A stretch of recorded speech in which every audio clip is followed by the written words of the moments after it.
What does it take? What's in the mind of a very successful software or technology company executive, leader, or CEO founder? What are the thought processes and what are the principles that guide success or failure? And exactly how do you execute these in the real world? What are some of the most successful principles and what are some of the most kind of failing principles? And how can you focus on the right activities and the right sequencing, doing the right thing at the right time? These are some of the biggest challenges that face software and technology company leaders, CEOs, founders, etc. We're going to get into this today and we're going to spend some time kind of unpacking it and go through a blueprint or a flow chart just to kind of help you understand what's worked for us in the TechLaunch team and what we've seen that's not been so successful as well. Okay, let's get into it.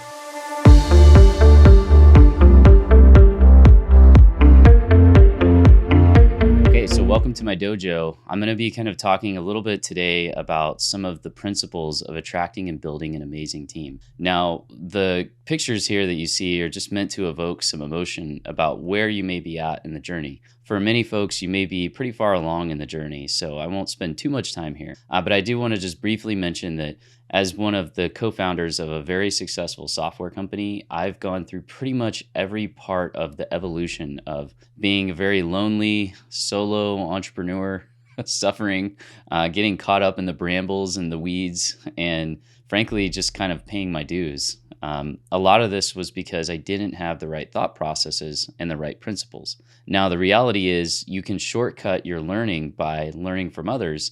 And in many cases, I simply didn't do this. It wasn't for lack of desire. For whatever reason, I didn't get exposure to certain parts of the information about building a team successfully that were very specific to software and technology. So that was my experience. And personally, I would love for you to not have the same experience.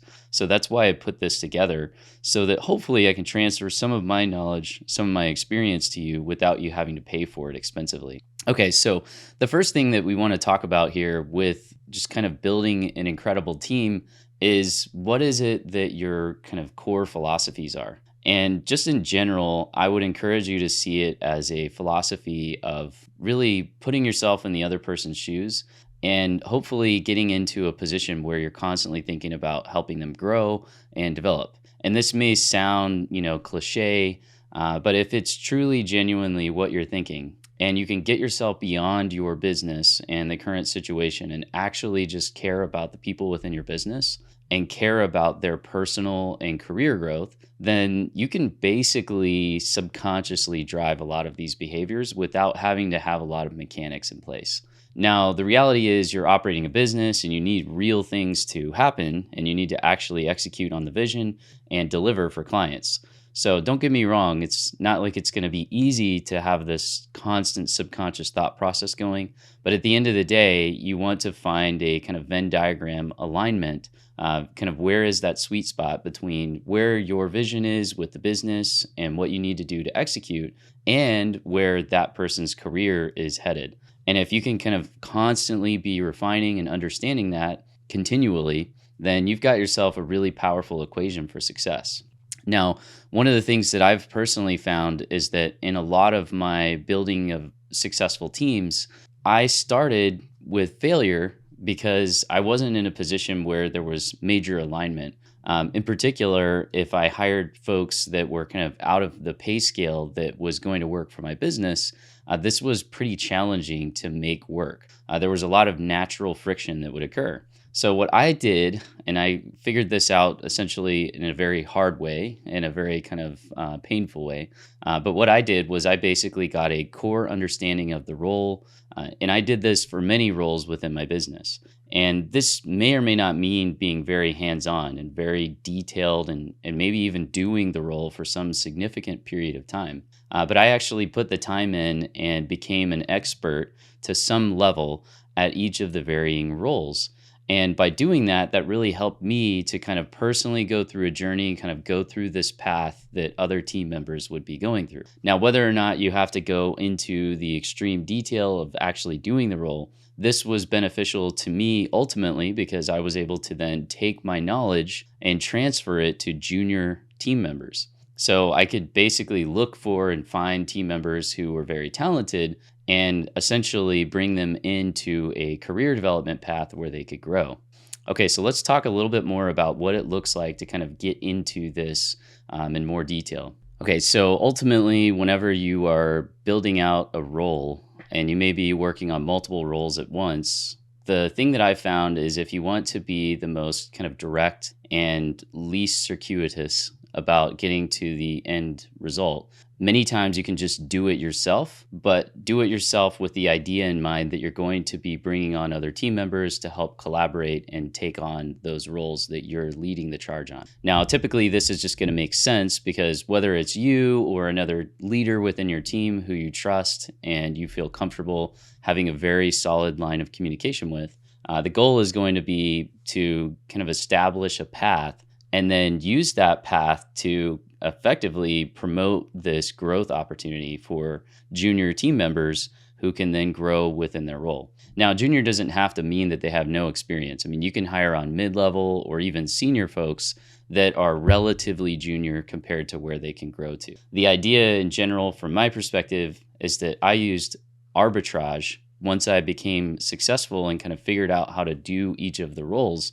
I used arbitrage of knowledge and career development in order to provide a massive incentive that was more valuable than the actual direct compensation in the short term. Now, this is a really powerful lever that you can pull on, but you're really not going to be able to truly provide that lever and have it be credible unless you or someone in your organization can provide this value. Now, you don't have to be the direct conduit of the value, but again, many times that's the most direct path is for you to just do the thing, and then you will actually be able to transfer that knowledge to some of the team members. So again, caveating aside, the bottom line is that you want to actually be able to define roles and be able to define a career path and have some real credible value that you're going to be able to bring to someone who is relatively junior to where they can get to by following these career paths. Now, that may sound overly simple, but at the end of the day, it's all about conviction. And you have to truly, honestly know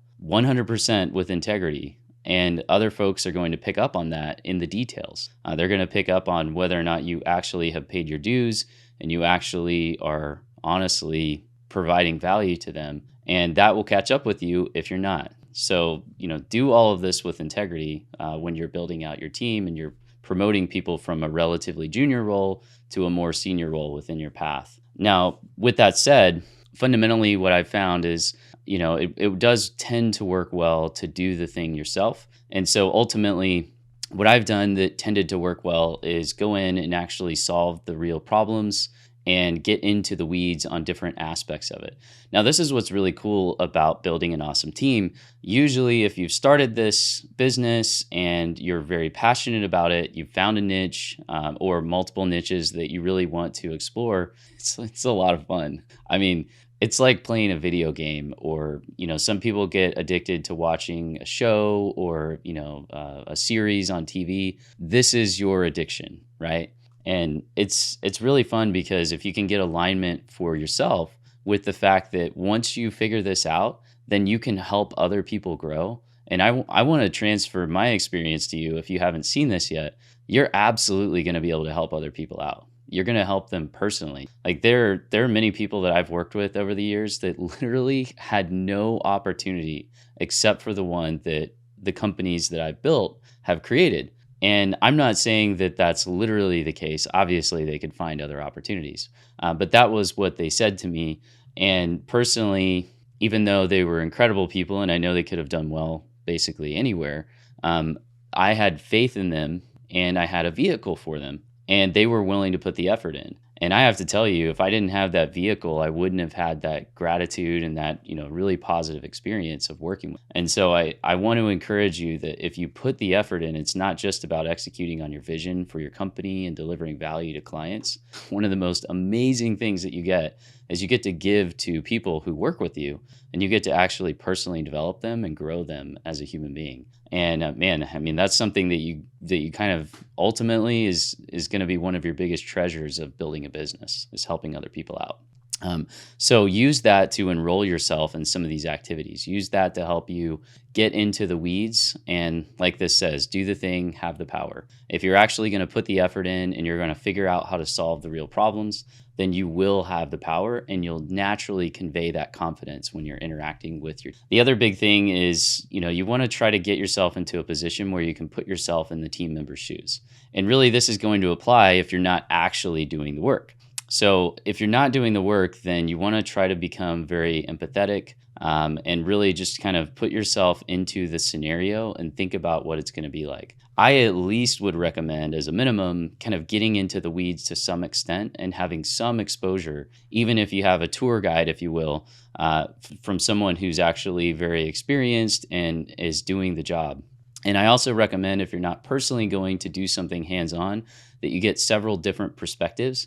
Different personality styles have different forms of communication, and you don't want to get myopic here. Unless you have the actual data, the bare metal data, with no emotion and no bias, then it's going to be really helpful to get a few kind of multiple different perspectives on things. The other thing is, once you get into it with managing and building a team, you're going to have to deal with some of the mechanics of human beings interacting with each other. Kind of one of the biggest recommendations that I would have for you is to really think about having relational management as the core, as opposed to positional management. One of the biggest mistakes that I made early on in my career is I basically subconsciously, and I didn't think about it consciously like this, but subconsciously, I thought to myself, I'm the boss, I'm in charge, people need to do what I'm saying. And this would often be a shortcut in my mind that I didn't recognize the expense of.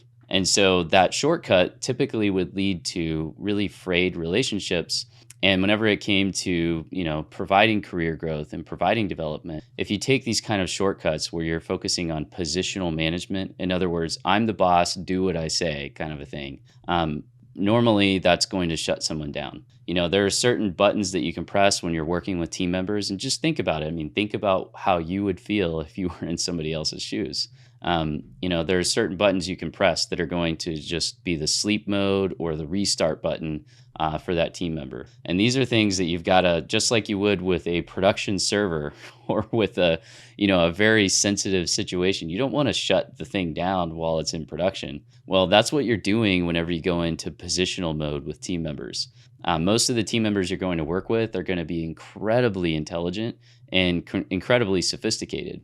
So as long as you are constantly aware of the fact that if you hold them in your mind with respect, I'm not just talking about treating them with respect when you interact with them. You have to actually go to the level where you hold them in your mind with respect and treat them with respect whenever you think about them. Not just how you act, but what you think, because they're so sophisticated, everything you think is going to come out, okay? Even if it's not on a conscious level, like, they're going to pick up on something weird in your thought process if you have it there. So get yourself to that point where you're kind of like in a crucible of trying to constantly refine and be not positional, but relational with the team. And anytime you are positional, reflect on it and give yourself that opportunity to put yourself back in their shoes. How would you feel if someone was positional with you while you're trying to build your career and execute on tasks? Now, the other thing that I would say is, just in general, there's just kind of a real kind of requirement that you actually have some kind of competency, if not extreme competency. Of course, I would recommend being extremely competent. This is going to tend to be the rule, because if you're doing something that you love and you focused on a niche that you can be the best in the world at, it just becomes an upward spiral of interest, intrigue, and it's almost like an addiction, like I said earlier. So if you truly do have passion for what you're doing, it's almost going to be like an afterthought to you that you're going to be the most competent in the world. This is extremely attractive to team members. If you are the very best, if you're very passionate and you just kind of burn through and cut through any noise to be absolutely the best.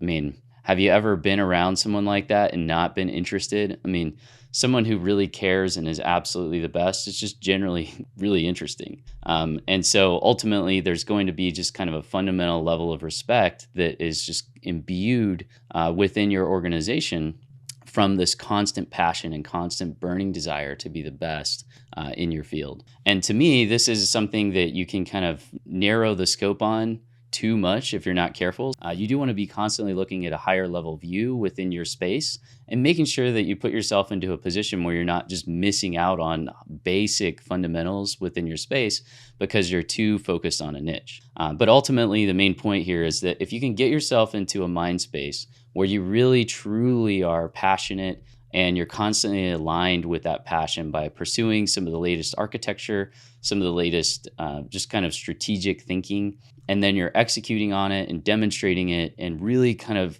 pumping that through the veins of your organization, constantly, just kind of thinking about it and sharing these passions with the team, that's going to have a very attractive quality to it. Okay, so now we're going to talk about how to advance people from starting place to a significant advancement within your group and kind of some of the nuances and principles around that. Okay, so this part of the discussion is really interesting because fundamentally, whenever you look at building long-term relationships with team members, a lot of team members, if not all of them, are tuned into the radio station WIIFM. What's in it for me? And this is just a subconscious thing. And, if you can get yourself to the point where you're thinking to yourself, that's a good thing, that's healthy, that everyone's tuned into that station, that makes it really easy for you to understand how the pieces on the board work. And your thought process in general should be, I want to best serve these amazing people that I am literally getting the benefit of working with. It's truly a gift to be able to work with and help other people. It really is, if you think about it in the long term. And so you want to kind of allow yourself to get to that space where you're kind of beyond the tactical details of the day-to-day. What does that do? Well, in my experience, what it does is it allows you to genuinely convey from your subconscious. And this, again, like the team members that you're working with are going to be incredibly sophisticated, okay? So if you don't actually think this way, they're going to pick up on it and it's just going to come across as noise. So don't try to be, different than how you're actually thinking. And if you don't have this kind of thought process or these principles, hopefully you can toy with them in your mind. I'd love for you to leave any comments, and you're welcome to even reach out on the gotechlaunch.com site and chat with us about it if you would like. But the main thing is, if you have these principles and you're genuinely thinking, this is actually a gift to get to work with these team members, and whether or not they help this business, whether or not they help execute on this vision properly, I am going to be a great steward of this opportunity to help build and grow their career. So if you can get yourself to that point, then you kind of, you've kind of gone beyond the business and they can sense that. And that's a form of integrity, a pact, if you will, that you're forming with them whenever you're interacting and working with them. And that is something that will spread like wildfire because that's the truth. At the end of the day, that's actually the truth. Life is short and the business itself doesn't matter as even close to as much as the people. Okay, so now to get into some of the mechanics, and hopefully you're really following along with some of the mentality here. But some of the mechanics are, of course, whenever you're operating a software or technology company, there is a facet of it that's related to compensation. What I would say here is that typically most people that I've ever interacted with, there are a few who are opportunistic, okay? But most people I've ever interacted with have genuinely been of the opinion that they just want to be respected and taken care of. And if you can do that and you can show that you care, and whenever you're presented with the opportunity to kind of adjust or deal with something that you may not be aware of, for example, if you're underpaying someone and they bring up that they want a pay increase, hopefully that literally never happens because you're so proactive. But ultimately, if they do, then you need to do the right thing no matter what. And sometimes that doesn't mean paying them more if they're not earning it. But ultimately, I would recommend erring on the side of being slightly generous. So if there's a spectrum of, generosity versus not generous, you're going to want to kind of, err on the side of being slightly over generous at minimum. And then the other thing that I would say whenever you're dealing with compensation and growth, career development, is having constant reviews and, consistent reviews with the team is going to be really critical. Within one of the biggest software companies that I've run, we had a model where we met with team members every other week with their manager, and we met with them in the alternating weeks with our operations team. And our operations team is effectively like an HR team. And so basically our operations team would get a certain vantage point every other week, and then that person's manager would get a certain vantage every other week. And we would be talking about things like career development, training, compensation. And typically every single quarter we meet for what we would call a quarterly review. And in the quarterly review, not an annual review, but quarterly review, there's an opportunity to provide pay increases and bonuses and other opportunities. So it's kind of built into the DNA of the company that there are constant reviews going on. Now, if you're not doing this, this may seem like a lot of overhead, but I would just kind of convey to you that personally, what I've seen here is that this is essentially like a required maintenance for the relationship. If you're focusing on relational and you're making sure that that's your thought process, then there's a huge communication aspect that you have to invest in. If you do that, though, you can create this kind of, autonomous group of team members who they're getting this feed of information back and forth. They're sharing that with integrity, and you're serving and you're doing a great job of, delivering value for the organization. And they're just going to crush it within their role, as long as there's that constant feed of data going back and forth. And so these reviews really help enable that. Okay. The other thing that I'll say is whenever you're meeting and you're going over some of these items, one of the big things that you're going to want to be kind of constantly coming back to, again, is that WIIFM. What's in it for me? And a big way that you can focus on this, and again, a lot of folks aren't really interested in the compensation as their main focus area. It is, again, a sign of respect and value, and you do want to make sure that you're proactively taking care of that. But really, the biggest thing that most people want to do is they want to do something awesome. They know that they can do more, or they want to be their highest version of themselves, okay? And you can actually help them achieve that. And I'm not saying you're going to help them do that on a personal level. In some cases, you may, but in most cases, it's going to be on a professional level. And you can absolutely have that impact on dozens, if not hundreds of people or thousands of people's lives. And I would just encourage you to let yourself think about that and think about the reality that you can help many, many people achieve their highest version of themselves from a professional perspective. Now, if you've ever had great success at something, surely you have, because you're an entrepreneur. This is not easy, right? So if you've ever had great success at something, you probably would say that you've built on some of those successes. You leverage the confidence from doing something great to then build on something else. So you could allow yourself to think, and this would probably be very true, that if you're helping someone to become their highest version of themselves in their career and their professional aspect of their life, that's probably going to spill over to other parts of their life. How cool is that? What a great motivation to be an awesome entrepreneur, an awesome leader, an awesome manager, right? So, okay. Now, the thought here then is that if you're going to be promoting and building their career, then you have a great opportunity to be able to set out where they can go with their role. How can you set a path for every single team member to potentially be able to even take on your job? And, would you mind that at the end? Like if you had someone on your team that you got the pleasure of working with who was way better than you at your job even, would you have a path for them to promote through your role and help the organization grow? And again, you kind of want to just get yourself into this mindset of like allowing people to be able to go to where they're capable of going. And this has to be real. You can't just think it and not actually, or you can't just say it and not actually think it in reality. Okay. But the idea in general is going to, tend toward someone going from a junior role to a mid-level role to a senior role, and then possibly taking on, management or leadership And a lot of times you're going to run into issues if you're just trying to promote people from kind of technical leadership roles or technical seniority roles into more of a management role. A lot of people think that that's the only way they can make more money. But really, you want to kind of focus on people that really enjoy working with other people and that kind of get into that and are passionate about it, who are going to manage and work with other people, right? And then promote folks who really like the technical path toward a more architecture level type of a role, or maybe a technology, a CTO or CIO or something like that. The idea is that you want to have these paths in your mind, and this needs to be really clear and crystallized in your mind so that when you're thinking about it and you're conveying it within the team and you're working within your team, it just comes out naturally. And again, the team is extremely intelligent.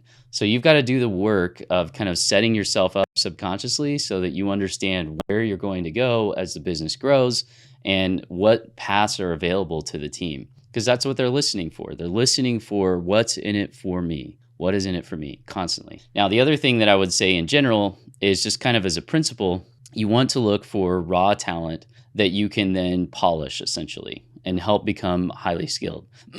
Now, this isn't meant to be a kind of derogatory toward anyone who has raw talent. Generally speaking, this could be somebody who has a lot of experience and actually is very professionally polished, etc. But with respect to the role that you're bringing them in for, they may also mutually recognize that they don't have a lot of experience or literal technical talent within that role, okay? And so the value that you can present in many cases is this kind of concept of arbitrage, or being able to provide them with a huge opportunity to, whether it's from you or someone within your organization, essentially clone that knowledge and clone it effectively so that they can then take it and use it for their career. Now, the thought process is probably there, like, why would I train a bunch of people, or potentially could be there, why would I train a bunch of people and have them just go somewhere else? Yeah, like that's very valid. That could happen if you don't get some of these other principles right. But ultimately, it's not that hard to make an extremely attractive business and an extremely attractive culture and environment if you truly believe these principles that we're talking about. Okay, so most companies, like, they scale up and they get really big, and the incentive structure for this kind of bureaucratic behemoth that becomes, that kind of comes out of this originally awesome company, it becomes really challenging for them to execute at scale and maintain this incredible culture that started a company. So if you really want to think about it as like, a potential risk, I would say, like, it becomes very risky to hire people and focus on training if you're giant, or if you just don't have the right thought processes within your organization. You really want to focus on this kind of long-term mentality of like doing the right thing, constantly thinking about the team members that you're working with, and constantly thinking about how you can build and grow them.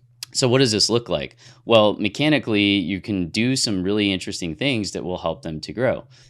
Specifically, you can identify and recognize certain team members who are top performers and are very good at communicating and training. Now, to begin with, that could just be you constantly. But instead of just training people individually, you can create office hours. And within those office hours, you can do recordings and capture the information that you're training on. You can also set out schedules for training topics, and you can have a meritocracy where team members get to vote and they get to decide what training topics we're going to cover.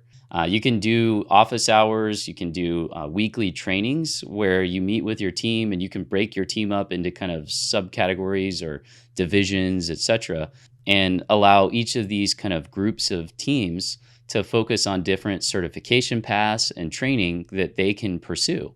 And this is really helpful because most people tend toward not growing and improving on their own because, let's face it, we're constantly being bombarded with, interruptions, notifications, things that we have to do, and alternating, competing priorities that everyone's going to be dealing with in real life. So what you want to do is ask them, what their vision is for their career, where they want to go, and then document that and lay out a plan. Usually, this is going to be a great thing that you can do in your biweekly reviews or weekly touch bases, however often you do that, as well as the quarterly reviews that you do.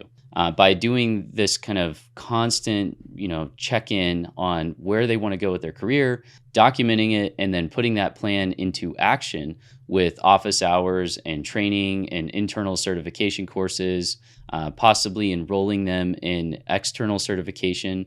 Udemy is a great example of a site that we use a lot that has basically pre-recorded training and exercises so that team members can complete this, take a quiz, and get a certification. You can create this internally with an LMS, learning management system, and you can use recordings of internal trainings that you're conducting where you're capturing the training and then create a few questions about that training and then put it into an LMS so that your internal team has a certification path. One of the things that we found to be really helpful is to basically find ambitious team members who want to grow and possibly earn more money. And we create a bonus program for team members to create the certification paths within our company. So what are the most common things that we're doing within the company that need certain levels of skill and that people are just kind of like a Roomba vacuum cleaner? They're just like running into the wall and backing up and running in and backing up and, kind of iteratively figuring things out. And it's really painful. So how do we do this in a way that is really intelligent? Well, we can give bonuses and incentives. And if it's just you, then think about your motivation that's driving you to help improve the process. I mean, that's certainly going to help you financially in the long run. And then get yourself into a position where each of the key roles and key activities has a certification path or kind of like a training model so that team members can go follow that and have the resources they need to execute. Now, ultimately, this is something that we can get into a lot more detail on and certainly will in additional videos. If some of these particular aspects you'd like me to go into more detail sooner, I would love to see any comments that you have, and I'll certainly focus on, respectively, the areas that have the most interest and value to you. Okay, so next we're going to talk a little bit more about another topic that I'm really, really passionate about. And this is basically getting your vision and kind of conveying that within the company constantly. So let's talk about that next. Okay, so last but certainly not least in this video today, we're going to talk a little bit about vision. And I won't go into a ton of detail here. I just want you to think about this as essentially a multiplier on everything we've talked about so far. Most people on the face of the planet, if not literally everyone, they are looking to do something that's bigger than themselves. They're looking for something that is possible for them to, again, be their highest version of. And given the opportunity, they will tend toward pursuing them. By having a vision and truly believing in it and taking the time to get quiet and meditate and just kind of like this picture shows, kind of do the work on your own, out alone, and just figure out what it is that you truly believe that you can be the best at, and then doing it.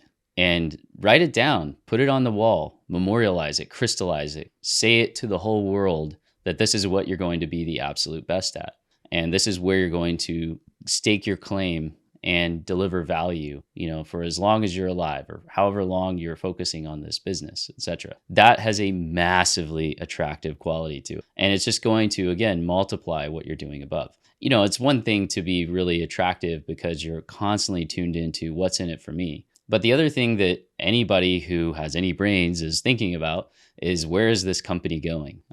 Not just the culture, not just the career opportunity, but where are the mechanics lining up? Like, is this thing going in the right direction? And you can see this kind of at its extreme with incredible companies like Apple, SpaceX, Tesla, some of the incredible things that they do. I'm not saying that they're necessarily the perfect culture, but if you look at the vision and how attractive that is, it's possible that the vision itself kind of offsets some of the tactical challenges with the pressure and the intensity of those environments. Now, frankly, most people get more excited about the vision side of it than they do even about their own personal career if the vision is strong enough. And so if you can combine those, then again, you're getting a multiplier effect. So the way that I would say this in general is, if you think of it as a kind of having a great defense within your business, the best way to build this is by having a great offense. And for a lot of people watching this, you already know that that's how you got to this point, is by being great at sales and marketing and, learning and doing things that are really challenging and interesting. But really to kind of feed that defensive side of your business and building an incredible team that can execute on all of these facets and that they're operationally excellent at. You really want to have an incredible vision. And then the reality is you should be constantly pressing within your industry. You should be constantly pressing within your space and setting the pace and the tone to the extent that you can. Narrow your focus and then own that space. I've constantly heard the saying, you can go a mile wide and a couple inches deep, or a couple inches wide and miles deep. And you're going to want the latter to start with. A couple inches wide and miles deep is going to win every single time whenever you're kind of getting started. So be passionate and share that vision with the team as you're constantly growing and building. This is really exciting to go miles deep. Most people want to go miles deep. And they don't really find it particularly interesting to be miles wide and just a couple inches deep. They want to go very deep and learn and grow and be the best in the industry. So you as a leader, you get to set that tone, you get to set that pace, and you get to determine, kind of and at least drive a lot of where people are focusing, right? And so if you can help them constantly come back to the vision, one of the things that we'll do at one of our major companies that we're building is literally send out a video, consistently from different leaders within the organization. So this is a really great opportunity to just kind of visually show and just kind of have this kind of heartbeat within the organization, focusing on the vision and just kind of sending out this vision constantly to all the peripheral groups and all the teams. And you can think of it as like arteries and blood flow. And if all of the different parts of the body, all the parts of the organization and the team members involved, if they don't have constant flow of this vision and they're not constantly getting oxygen, then they're not going to survive. They're not going to thrive. They're not going to be as strong as they could be. So take the opportunity to do the thing with the vision. And basically what I would say is many managers and leaders kind of take this for granted. I certainly do constantly. I have to constantly think about this. I just kind of make the assumption sometimes that everyone knows what the vision is. And it's probably true that you can almost not over communicate the vision, especially if it's very compelling. So take the time to think about how can you convey this vision and how can you get passionate about it if you're not already? Like, how can you get genuinely passionate about it and convey that passion constantly? It truly will take your organization that we've talked about building. It will take it to the next level. Guys, thanks again for watching. If you enjoyed this video, please give us a like. And if you'd like to see more, hit subscribe. We'd love to see you post in the comments if you have any suggestions or areas that you would like us to focus on more. If you're interested, you can also go to the Go TechLaunch site and take a look at some of the different resources that we have there for you. We have some pretty interesting master classes that you can attend for free. And you're also welcome to reach out to me and other team members directly if you'd like to chat. And we will look forward to seeing you in the next video. Thanks again, and bye for now.